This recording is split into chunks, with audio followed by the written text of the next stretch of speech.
16 अक्टूबर दिन रविवार को बाबा जी के क्वेश्चन आंसर हुए डेरा ब्यास में।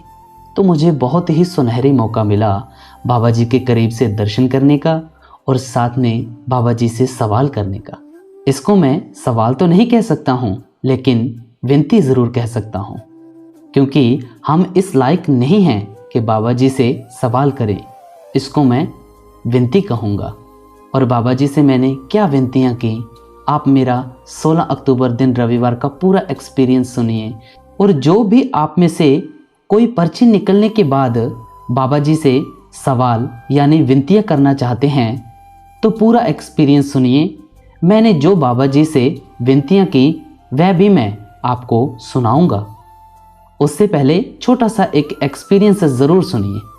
हम जितनी बार भी ब्यास जाते दिल में ये इच्छा रख कर जाते कि आज बाबा जी से सवाल यानी विनतियाँ करने का मौका मिलेगा, लेकिन हर बार लेट हो जाते थे घर से चलने में।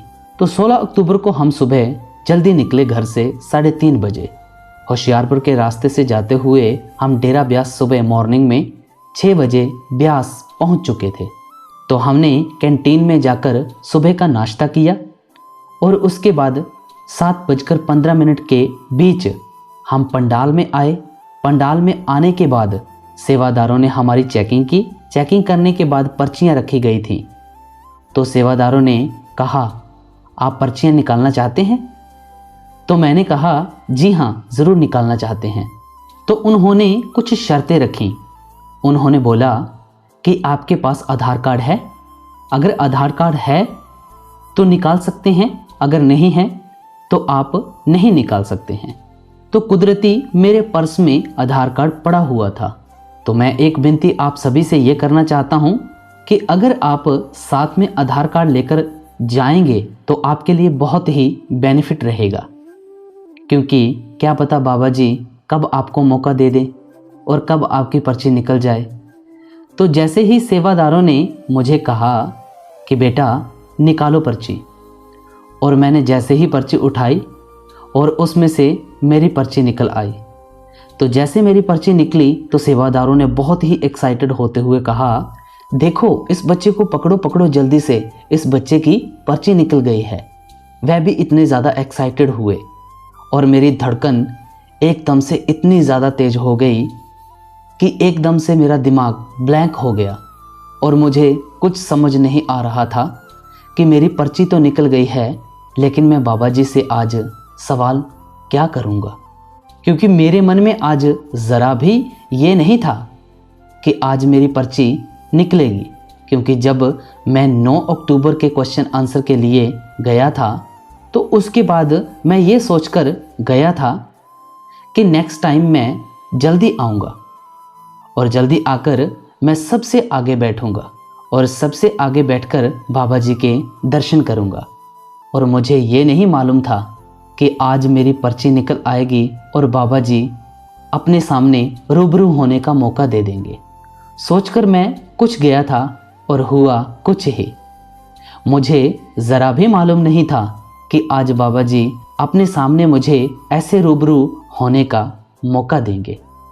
तो मैं बाबा जी का बहुत बहुत शुक्रिया अदा करता हूँ कि बाबा जी ने मुझे फर्स्ट नंबर पर क्वेश्चन करने का मौका दिया।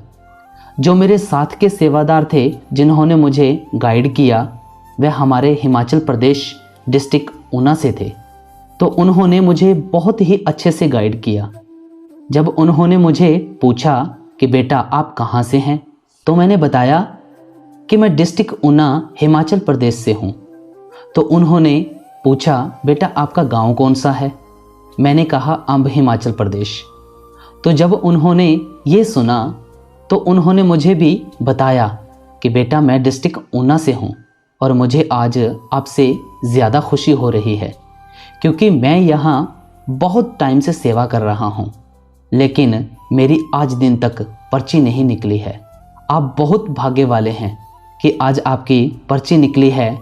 आपसे ज़्यादा मुझे बहुत खुशी हो रही है कि हमारे हिमाचल का लड़का आज बाबा जी के सामने सवाल करने जा रहा है।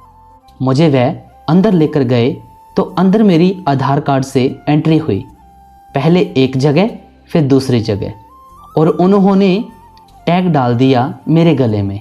फर्स्ट नंबर मेरा ही था। तो उसके बाद हमें बैक स्टेज लेकर जाया गया। तो बैक स्टेज हमें बहुत समझाया गया कि बेटा पूरे डिसिप्लिन में क्वेश्चन आंसर पूछने हैं बाबा जी से। आपको पता है बाबा जी की सेहत ठीक नहीं है, तो आपने उतना ही समय लेना है, ज़्यादा समय नहीं लेना है। तो वहाँ पर हमें माइक सेंस भी बताई गई कि कैसे आपने क्वेश्चन पूछकर यहाँ से निकलना है या वहाँ से निकलना है। तो जो मेरा पहला क्वेश्चन था वह इस प्रकार था।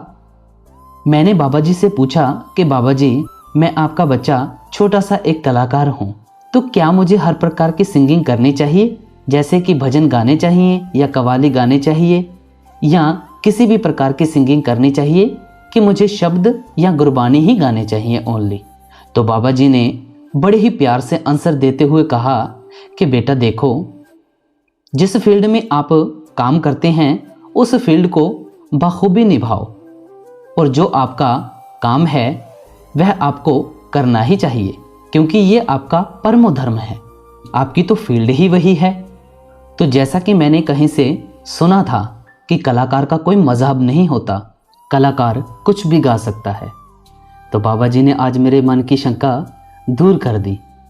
तो अगर आप हमें सपोर्ट करना चाहते हैं तो हमारे चैनल हैं, शब्द वाला चैनल भी है जिसका नाम है डिवाइन शब्द।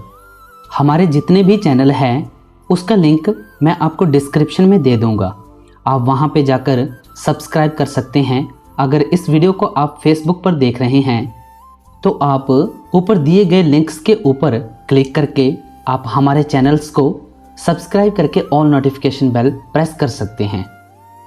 शब्द वाला चैनल भी है और भी चैनल है, आपको जैसा अच्छा लगे वैसे आप सपोर्ट कर सकते हैं।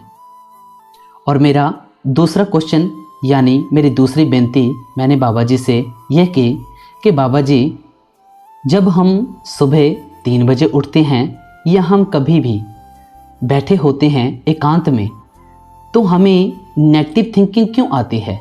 ज़्यादा तब आती है जब मॉर्निंग के 3 बज रहे होते हैं और हम उठते हैं। कृपया इसके बारे में कुछ बताएं। और बाबा जी ने इसका भी आंसर बहुत ही बखूबी देते हुए कहा कि बेटा देखो, ये हमारी अवस्था की कमी है।